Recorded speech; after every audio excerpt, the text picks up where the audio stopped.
জানি তো লাউয়ের একঘেয়েমি রেসিপি খেতে ভালো লাগে না, তাই লাউ দিয়ে একবার লাউয়ের স্যুপ বানিয়ে দেখো। যদি লাউয়ের এই রেসিপিটি ভালো লেগে থাকে তাহলে একটা লাইক কমেন্ট শেয়ার করে দিও। কচি লাউ পাতলা স্লাইস করে কেটে একবার এই স্যুপটি বানিয়ে আমাকে কমেন্টে অবশ্যই জানাবে কেমন লাগলো। লাউয়ের এই দুদিকটা কেটে নেব। এই দুদিক কেটে নিয়ে এবার খোসাটা ছাড়িয়ে নেব।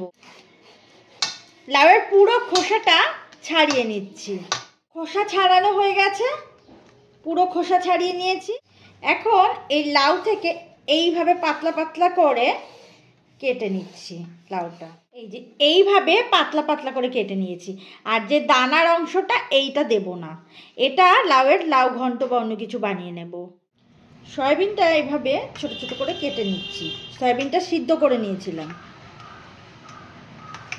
এবার ছোট ছোট টুকরো করে কেটে নিচ্ছি। আর কড়াই গরম করে তার মধ্যে বাটার দিয়ে দিচ্ছি। বাটার মেল্ট হলে এখানে পেঁয়াজ দিয়ে দেব। দিয়ে দিচ্ছি এরকম বড় করে কেটে রাখা পেঁয়াজ। পেঁয়াজটা বাটারের সাথে খুব ভালো করে মিশিয়ে নেড়ে নিচ্ছি। এখন দিয়ে দিচ্ছি আদা কুচি। আদাটাও খুব ভালো করে 2-3 মিনিট ধরে ভেজে নিতে হবে। এখন দিয়ে দিচ্ছি সিদ্ধ করে রাখা সয়াবিন। সয়াবিনটা আমি একটু কেটে নিয়েছি, ছোট ছোট করে কেটে নিয়েছি সয়াবিনটা। এবারে দিয়ে দিচ্ছি লাউ, আর দিয়ে দিলাম অল্প নুন। নুনের স্বাদটা এখানে বুঝেই দিতে হবে যেন বেশি না হয়ে যায়। এবার জল দিয়ে দিচ্ছি, এখানে 2 গ্লাস পরিমাণ জল দেব। 2 গ্লাস জল দিয়ে দিলাম। আর দিয়ে দিলাম 1 চামচ ভাজা জিরের গুঁড়ো। এবার এই জিরের গুঁড়োটা দিয়ে একবার একটু নেড়ে নিচ্ছি। এবার ঢাকা দিয়ে দেব। ঢাকা দিয়ে সিদ্ধ হওয়ার জন্য সময় দেব।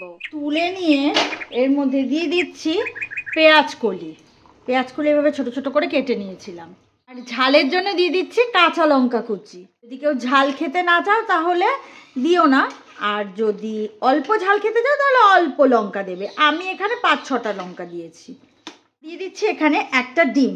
ডিমটা দেওয়ার সাথে সাথে কিন্তু নাড়তে হবে।